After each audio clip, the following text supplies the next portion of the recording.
In the faraway village in Morocco, there lived a curious young boy named Idir. One day when he had dinner and sat next to the fire, his grandfather Moha told him a story about Tarir, a magical jinn. "Let me tell you about something grand, son.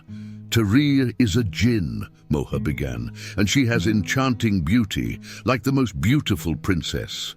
But she's also a bit tricky, and she has goat legs."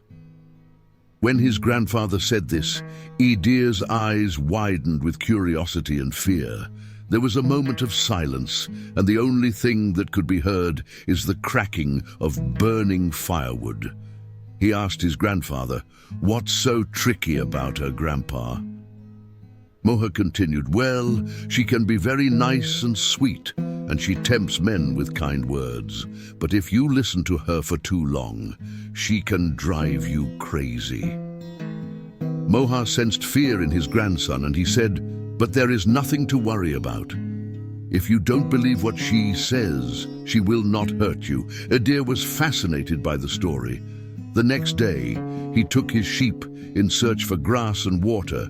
Far away in a mountain, he saw a cave. He was so curious that he decided to explore it. Inside, he found a shiny bottle with strange writings. Without thinking, Idir opened the bottle, and out swirled a misty figure. That mist took the form of a woman. It was Tarir. She was as beautiful as his grandfather had described, with her goat legs and small horns. She smiled at Idir in a friendly way.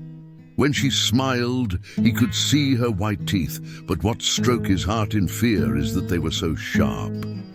She said, "Hello, young one. What's your heart's desire?"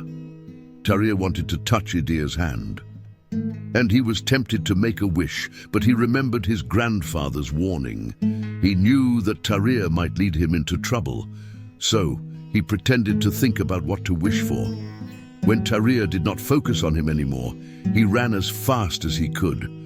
As he left the cave, Idir felt proud of his wise choice. He realized that sometimes things that seem too good to be true can be tricky. He returned to his village and shared the story with his friends, teaching them to be cautious and make wise decisions.